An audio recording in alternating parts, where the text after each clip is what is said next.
Vlog number dos. Good morning. Or wait, good afternoon. I woke up about noon. Been down here in Tony's room chilling. He's doing the kendama. Trying to do the kendama. Kendama! I just started this YouTube channel. I don't know what the fuck I'm doing. This is based off of sobriety and chaos. As you all know, sobriety isn't always fucking getting your coins and your medallions and your pats on the backs and your good jobs and you're proud of you and you're 90 days sober and this and that. Sometimes when you get into a sober house, shit gets a little crazy, and especially when you live on the west side of St. Paul. I don't know if any of you know this. It's not like the third fucking world country or anything, but it's just a little bad neighborhood. You know, you got little kids running around with guns. I got shot last year in the leg by 22 at the bottom of the bridge, Wabasha Bridge. Yeah, it's just not a neighborhood for little white kids to run around, because black kids don't like white kids, especially when they bag their pants. No, I'm just kidding. You save your pants? No, fucking, yeah, I don't know what to tell you guys. Shit's pretty chill around here today. I got in a fight last night. My brother Dakota, I was dead asleep. I was passed out. And my brother, he's got his left hand dislocated, broke it, no, not dislocated, he broke it in 3 places. So his knuckle's fucked, can't throw that hand.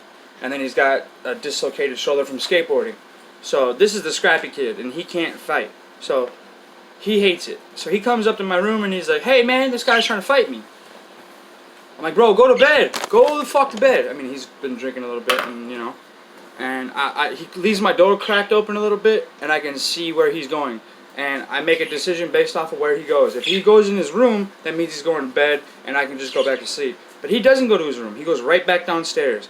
So I'm like, fucking A, dude, this kid's gonna go out there, he's gonna try to fight this kid with no hands and no arms, and he's gonna get hurt. And it's gonna be on me, because he came up there and he asked me for help, and I didn't help him. But, fuck that. I woke up, I went down there in my underwear. I wasn't very happy about it. I went out there, I didn't say too much. I walked outside, I seen the guy immediately. Dakota was like, "Oh, hey!" I was like, "Is this the guy?" He was like, "Yeah." So I started hitting the fucking dude immediately. Threw him off the front porch, took his hat, threw it at him. I said, "Get the fuck out of here." The guy left. Dakota was upset, and that was it. Wasn't he like, "I want to fight him though"? Yeah. The guy was calling me out. The guy wanted to fight me. He got a taste of me, and I don't think he wants more. After you beat his ass, he's calling Dakota out, I thought. No. See, this is the guy. We were boxing a while ago. We were boxing across the street a while ago. And this guy comes up, and he's like asking Dakota, "What's going on? What are we doing? Are you guys boxing?" He's like, yeah, we're boxing. Then he moves from Dakota, walks past Bear, walks past Guitar Man, and comes right to me, and he goes, "I want to fight you." I'm like, "Why?" I thought he wanted to fight Dakota that night, though. Nah, he wanted to fight me. Oh, and then that night, he wanted to fight Dakota. Oh, yeah. And Dakota's like, "I can't fight, bro. I have nothing. I got no arms." I don't know his name. He was a native dude. Oh. But yeah, I thought that was weird. This dude came out of nowhere a couple weeks ago and asked if he could fight me. I don't know. Maybe we got some beef that I don't know about. I don't know if I got a lot of enemies out there, but yeah, fucking day number 2 of or day number 3 actually of sobriety, and I'm about to fuck it up, dude. I'm about to get it back, dude. Allegedly, I'm about to relapse. Just kidding. Just chitting. Just want to see how you guys react. Or maybe I am. Who knows? Just kidding. It's fucking hot. It's fucking hot in this room, dude. Holy fuck. Fuck! You said gas mask. I should wear this in every video. This would be anonymous. You gotta take off the end, the little piece right there so you can talk. Oh yeah. What? Let's see how you guys like this shit. America! Evacuate the building immediately! There's about to be a war outside! It's chemical warfare, bitch! I'm just kidding. Where's this fucking this dude at? He's not coming, bro. I'm talking to my brother. No. He's not coming, bro.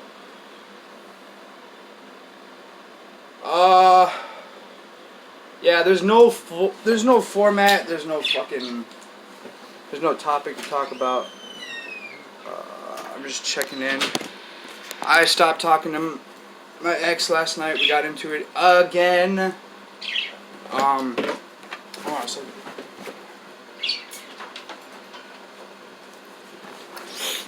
We got into it again.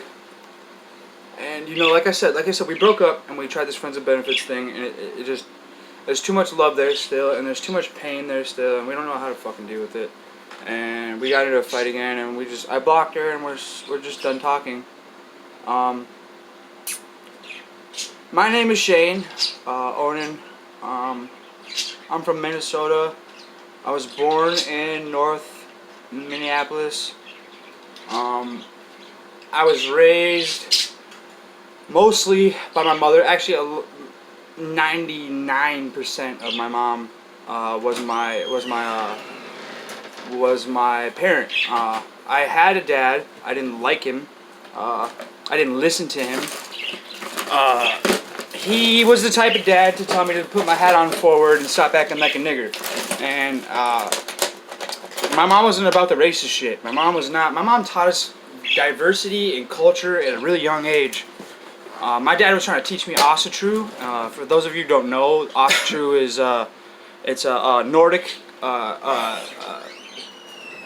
Nordic beliefs. Thor, Loki, Odin.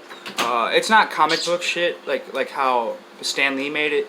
It's actually like a religion. I had to follow 9 noble virtues. It's kind of like 10 commandments and shit, but it's a little bit different. My dad tried to teach me that shit, and I liked it, but my mom was teaching me fucking.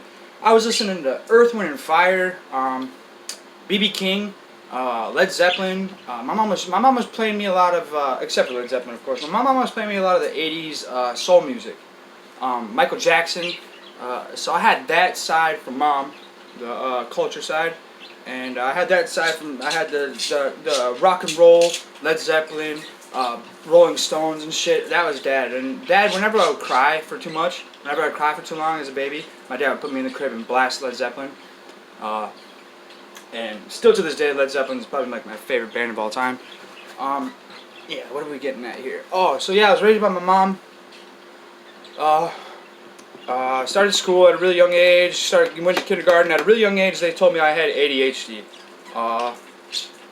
Because I wouldn't sit still, because I was asking questions, because I was teachers would read off the shit, and I would start asking questions like, hey, and they didn't like that. I was disruptive, and all it was just a curious kid. I didn't fit into the mold, and when I heard that diagnosis of ADHD, I kind of took it as a excuse. I kind of took it as an excuse to act out. It's not my fault. It's ADHD. It's not my fault. It's ADHD. I get to do whatever I want because of ADHD. I wasn't going to class. I was being a clown. I was fighting. I was being stupid. And and one day, the teacher has had enough. I mean, I'm cracking jokes in class, and God, what was his name? Mr. I don't know if I should put his name out there, but Mr. D fucking he had enough. He had enough of it. He was like, dude, enough. What do you want to be when you get older? You think you could just sit here and clown around all day? And like, what are you gonna be when you get older? I told him, I said, I want to be a stand-up comedian, motherfucker. So yeah, I can't just sit here and crack jokes all the time. Yeah, this is what I'm gonna do. And he had no answer for it. So, that was kind of a joke, really. It was like the only thing I could think of, like, what do I want to be where I go so I can crack stand-up comedian. It was just off the top. And then I kind of started taking it seriously. And the first stand-up comedian I ever watched was Jim Carrey. I can't remember what it was called, but he was talking about his brother Nantucket and the Alaskans and shit, and it was like a 1990s video, and it had me dying. And I was like, what the fuck? This guy is just up on stage, cracking jokes, getting paid for it? Fuck yeah, dude, sign me up. But as you know, fucking life goes on. Drug addiction happens. My dreams get farther and farther away from me. But one day I get sober, and me and my girl, ex-girl, go to a bar, and outside the bar there's a poster saying open mic night, and I'm like, fuck yeah, dude, let's see what's up with this. And she wanted me to sign up and get up there. She thinks I'm hilarious. She literally, I think every time I hang out with her, I think I make her pee her pants at least one time. And she wanted me to get in there and sign up. I wanted to get in there and sign up, but I wanted to see what the crowd was like. If people were going up on stage and killing it, I was not going to go up on stage because I didn't have faith in my jokes like that. But if people were going up there and bombing, I had faith that I was going to go up there and save the show. And people were bombing. I couldn't believe the shit they were doing. This guy was an advertisement. He literally went up on stage and had on like 40 shirts, and he made them all himself. And they were like little crack one-liner jokes on his shirts. And he would just keep taking one shirt off through the whole fucking set. Just one shirt at a time, and it just kept having one-liners. No one. You need better lighting, dude. I know, where the fuck? Here, I'll show this one. That? Yeah. And nobody was laughing. No one was saying anything. No one was doing anything. Then the next guy got up, and his name was Unicorn Sugar Baby. You should probably put it right here. Look. Where? Right there? Oh yeah! Like that? Look at Tony with the lighting! I got podcasts. Just adjustments here, like.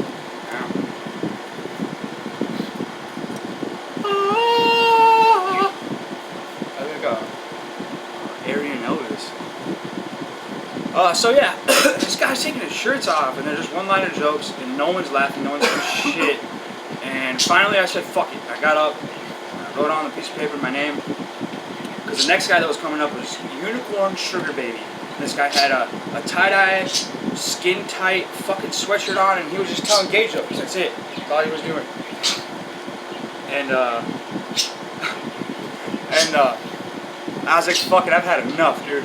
I went up, I signed up, I got up on stage, and I mean, I'm saying like, before I hit the stage, I was confident. I was like, I'm gonna blow this shit out the water. And then as soon as I got the microphone, they don't have the fucking sound right. The microphone is too close to speakers, so all you're hearing is ringing, so I gotta walk around the stage and find the sound. Yeah, finally get it. Sitting there, doesn't say shit, and I start cracking my jokes. And all I'm doing is ripping apart the last acts. And I mean, I don't think I got a couple laughs, but I didn't make a lot of friends, I'll tell you that, because I literally got up there and called the dude with the shirt. I called him a YouTube advertisement without the skip ad. I called that one gay dude a unicorn that just needs to never be found. I don't know. I think if I do get into stand comedy, that's gonna be my thing. It's just that ruthless roasting, making you feel like shit so bad that you're laughing. Which is a weird talent, because you can get up there and start roasting people and get no laughs and start getting booed off stage because you're not good. But my plan is to be so, like, I like to punch down. I like to punch on the little guys because I was a little guy myself, and that's how I got into comedy. It was school. Everyone was making fun of me. I was broke. I was from a poor neighborhood, wearing the same clothes. Haircut was fucked up like it is now. And they just started teasing me. And instead of like getting mad, I started roasting myself because they sucked at it. They didn't roast me good at all. So I started roasting myself, and I was way better than them. And that's what I knew. And I still say ruthless shit today. That's just, you gotta laugh at it. So that's the goal. I went to one open mic. I haven't been back to one since. I like it. I think this is my passion. I think this is what I'm gonna do. I just gotta get the balls to go back up there again. Because I mean, they say that once you get up there the first time, it's easier after that. I don't think so. I think I'm gonna have the same exact nerves I had before. What else was I saying? Oh yeah. So yeah, mom and dad got a divorce when I was little. I don't remember how old. My little brother was born. His name's Richard. He's 4 years younger than me. He was born. Mom and dad got a divorce. Grandma died of a brain tumor, and mom and dad had been split up for a while at this point. And when Grandma died, Mom called me in the living room one day, and she said, "Shane, I gotta tell you something. It was your grandma's dying wish. Before she passed, she wanted me to tell you the truth." And I'm like, "What the fuck? What does that mean?" And she says, "Well, you know that guy that you've been calling your dad your whole life? Well, he's not your dad.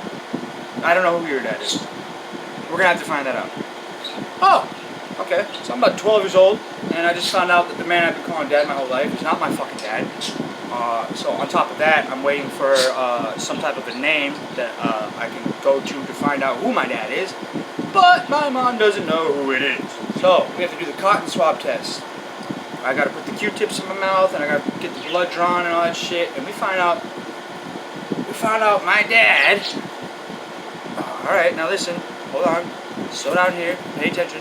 My real biological father is cousins with the dad that I grew up with thinking was my dad. So, to be a little dark and grunge, my mom fucked cousins.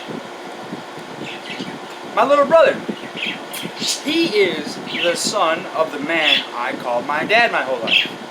Me, I'm the son of the cousin of the dad that I called my whole life. No inbred, nothing inbred about it. I look handsome, I ain't got no deformities, I'm straight. And then yeah, that was kind of earth-breaking, and I found out who my real dad was.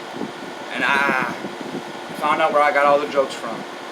I met this guy, and literally everything's a joke. Everything's a fucking joke, and he's good. He's fucking hilarious. He's, I don't know, he's a funny guy. And long story short, we ended on a bad note. I don't like the fucker. He's actually, to be honest with you, he's probably actually doing the same thing I would be doing in his shoes, to be honest with you. If you were to hit me up one day and be like, hey, yeah, you had a kid 20-something years ago, here he is, I'd be a little shooken up too. So he did the best he could with the drug addiction he has and the alcoholism he has and all that shit. But I wasn't gonna cling to Dad's fucking tailcoats and wait for him to be Papa, because I was done with that shit. So I dropped him. We haven't talked in a while. I went through a really abusive home. Mentally, more mentally than anything. My mom didn't fuck us up. She tried, but we were boys. We were roughnecks, little fucking hellions. And so Mom would try to fuck us up, and we would just end up laughing. And that'd make it worse. Mom would want to fuck us up even harder. So Mom couldn't discipline us, man, and that's difficult. You gotta get frustrated when you're telling your kid to go to school and he's not getting up, and you're smacking him and he's laughing. What else do you do? So you kick the little fucker out. Shane, get out of my house. Get out of my house. Get out of my house. I'm out. 9, 10, 11, 12 years old. I'm out of the house. I'm not going to school. I got truancy. I got warrants. This is where I meet my brother Dakota. Me and him are going to the same school. He hasn't been seeing me a lot lately, and he meets me up after school one day, and he goes, man, what the fuck's going on? So, man, my mom kicked me out. I'm not allowed to go home, and if I go to school, I'm going to get picked up by the liaison officer for truancy. He goes, so you've been out here just homeless in Elk River? I'm like, yeah. Fuck that, bro. You're coming to my house. And that's when the brotherhood started. He stuck his neck out for me millions of times. He's had my back hundreds of times. His mother has lied to police officers for me for warrants. She wouldn't let him search the house and shit. Like, they're family to me. They really are. I don't believe in that blood is thicker than water shit. I believe that water is thicker than blood. Because my family consists of these motherfuckers. Like these are my people. This is my blood. This is my family. These are the people I take bullets for. These are the people I take charges for and shit. These are the people people are always saying how they would die for whoever it is they love. I would live. I would live for anyone I love. I wouldn't die for anyone because that's weak shit. I'd live. Yeah, and so fucking I started having a bond with someone that I wasn't even related to, which was a safe haven in itself because I started losing faith in family. I was like, family's bullshit. This isn't even a real thing. And then I met him, and we started kicking it off. We started hanging out, smoking weed, doing shit. Not shit, but we were getting into trouble, causing chaos. One day we graduated high school. Sorry, I'm going a little ahead of the story here. I meet a girl named Lexi. Lexi's a gymnast for like the last 7 years, which is hot as fuck. And she's tiny, dude. She's like up to here on me. She's got a locker right next to me in high school. And these fucking kids just keep bullying her every day. They slam her locker on her. They call her midget. They call her this. They call her that. She's quiet, and she's the quiet type to where like she'll have her head to the locker, and tears will just roll down her face. And she won't even say anything. She'll grab her books and shut the locker and just bury her face. I'm seeing this shit every day, and I'm not liking it. But I was always taught like mind your own P's and Q's. Stay in your fucking lane. Don't get involved. Nah. Columbus took a chance. Why not mine? Why don't I? So the next day, these guys come up and they try to shut Lexi's locker. And I hid inside the locker. I knew what they were going to do, so Lexi didn't know I was doing this. I hid myself inside of her locker, and when she opened her locker, she kind of jumped a little bit, and I was like, and she was like, what the fuck? She's like, what are you doing? I'm like, so she's like talking to me in the locker, and these kids come up and they try to slam the locker. I hold the door open. I slam it back open. I'm like, oh, sorry, were you trying to shut that? And they're like, man, get the fuck out of the way, a bunch of jocks and shit. And nothing happened. We didn't fight or nothing. I just called them out, and I said, I don't mean to brag, but I was kind of known throughout high school back then because we were trying to do something positive. People were fighting in school all the time, and when you fight in school, that's a huge charge. That's a big ass charge. It's like an assault on, I don't know, I can't remember, but it's a big charge. And so we got tired of that. We got tired of fuckers going to juvie, and me and Dakota said, you guys want to fight? Come to our place after school. We'll put some gloves on. You guys can settle it that way. No one goes to jail. No one gets charged. The police were on board with it. Liaison officers were on board with it. They're like, yeah, it's fucking fine. So we started doing that, and we were known kind of throughout school as those guys. We don't care, we'll fight.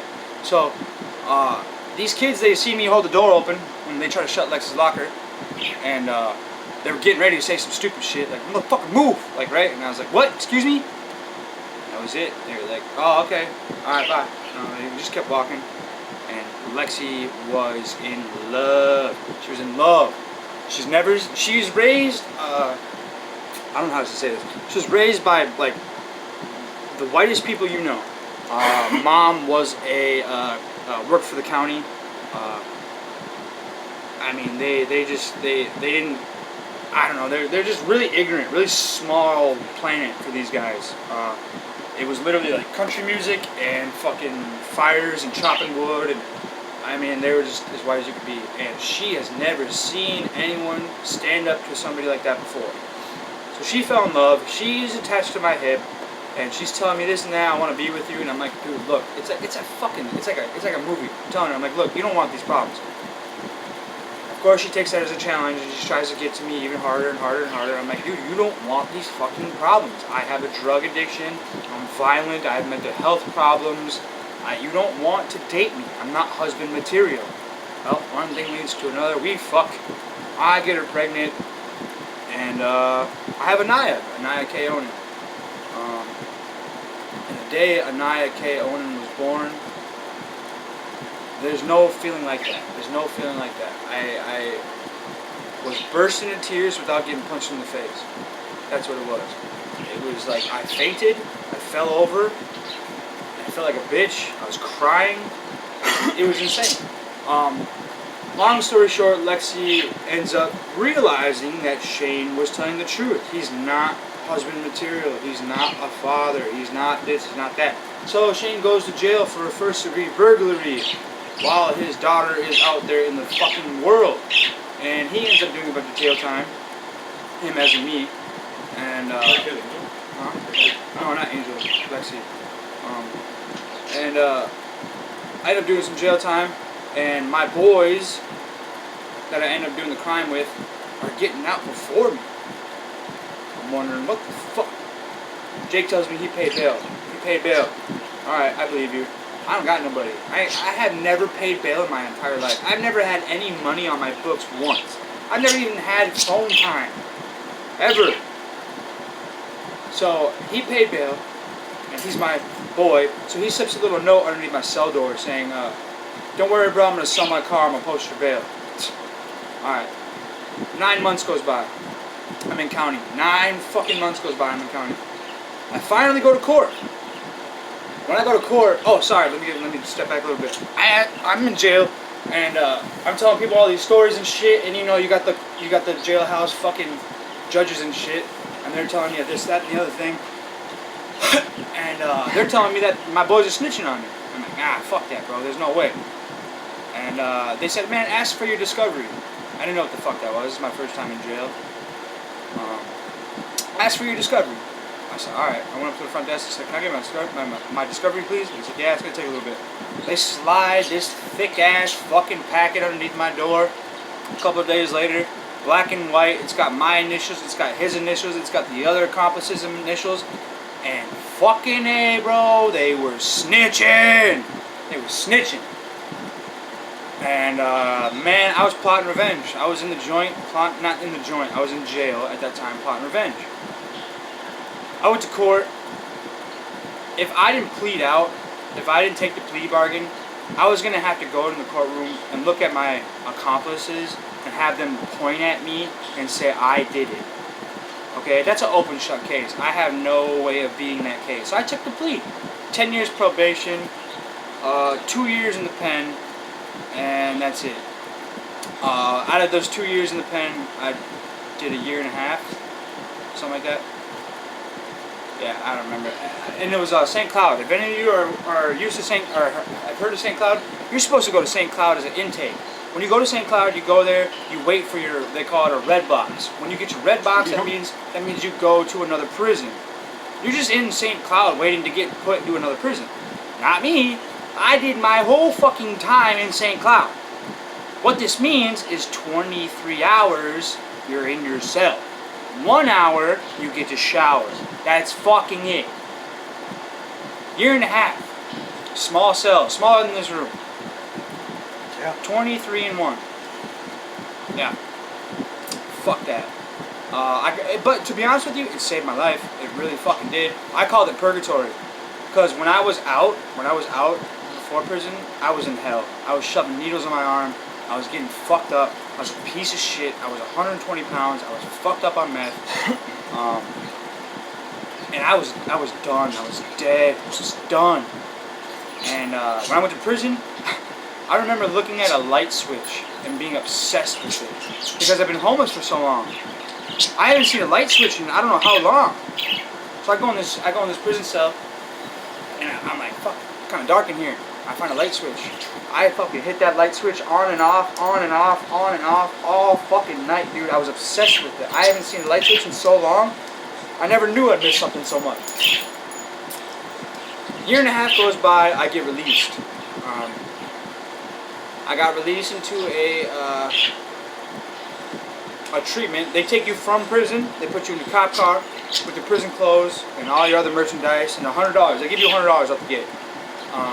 And they take you to they took me, this is part of my recommendation for being released out of prison, they took me to a treatment. And I've been in jail for a year and a half. Before this, I haven't talked to Dakota in some time. I fucked Dakota over. He brought me to his dad's house. All this stuff is alleged, but his dad was doing some things that, yeah, I fucked Dakota over. I fucked him over. I robbed him, which wasn't okay. He's my brother. I was in a bad spot, and I robbed him. I disowned his trust. And so for at this time, all I know is that my brother wants to kill me. He wants to fuck me up. And I'm in jail, and I get out of jail, and I go to this treatment center. And like I said, I've been in jail for a year and a half, and I haven't seen my brother in a long time. And the last time we see each other, it was bad terms. It was all bad. And the first fucking, I go to this treatment, and the first room I walk into, this is my primary counselor. This is my group. These are the people I have to do assignments with. These are, you know, and the first fucking person I see is Dakota. Tell me that's not faith. Or faith. I get out of prison, and I go to the first treatment center. The first human being I see is Dakota. And I'm thinking this guy's gonna fucking murder me as soon as this class is over. I could tell. As soon as the class is over, he was the first out the door. He bolted. Boom. Like, shit. He's gonna fucking crack me. I got out there. He looked at me. His eyes started swelling up, and he gave me a fucking hug, and he told me his dad died. Yeah. And his dad was like my own dad. His dad took me in with no background check whatsoever. His dad said, "This is your brother? He's in. He's my son. That's it." And I don't know if I'll ever let myself down for that. For doing what I did to them. I don't want to say what I did to them because I don't know if they want that business out there like that, but I did them dirty, and it wasn't okay. And he had every right to hit me in the face that day. But he didn't. He cried, he gave me a hug, and he said his dad was dead. And before his dad died, his dad told him to let it go. Fuck it. That's your brother. You said that was your brother. He fucked up. That is still your brother. And Dakota wouldn't let it go. But when his dad passed, Dakota let me go. Or he forgave me. And now we're in the sober house together. And we've been bonded ever since. We've been fighting and shit. I mean, he's been relapsing a little bit. I've been relapsing a little bit. And yeah, man. We've officially hit 30 minutes on the video. I just kind of want to give you guys a little bit of backstory. Maybe help you guys understand my situation. There's more. I skipped a bunch. I'm not very good at doing autobiographies or telling stories and shit because I skip so much. But hopefully as this channel goes on, you guys can get to know me more and get to know the guys at the house a little more. Like I said, these guys are my family. These guys are my friends. That's my guy. Fuck, let's do that. It's fucking T-Swizzle. He's the shit. That's my dude. Oh. And then we got Bonnie and Clyde. Can't forget about Bonnie and Clyde. Good old Bonnie and Clyde. Bonnie's the white one. Clyde's the green one. Yeah. Yeah, man, this is Stryker house, man. Let me. Oh, I gotta go get props too. I gotta do the big ups. So, Tony, is Bear out there? Alright. Hopefully Bear's sleeping. Might get to go wake him up.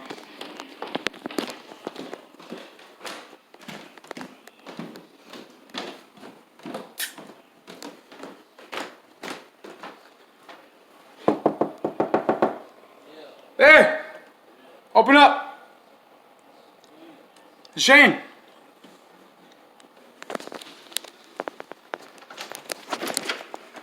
Ladies and gentlemen, the co-creator of Productive Street Trash, he has given the title. This is the man who made the name. I just want to come give him credit. You're going to see a lot more of him. Hopefully you get to hear his story like I just told mine. He's over there beating it right now. That's Bear, baby. That's big old Bear. Yeah, he made up the name. He got upset that I put it online and I didn't give him any credit for it, so. Yeah. Yeah, I don't know, guys. It's, I feel really good doing this. I like it. It's helping me stay on track. It's helping me keep, stay sane. I don't like to stay to myself. I don't like to be in my own head. These crazy thoughts get in there and shit, and I end up acting stupid. So this helps. This really does. I like it. So yeah, that was Bear. He made the name. There's the credit for you, Bear. Hope to see you more often in the video. Hopefully hear some more stories from these guys. Hopefully you see some more shit. Man, it's all peace pot microdot over here, guys. This is Shane signing off. Remember, kids, don't forget to fuck yourself.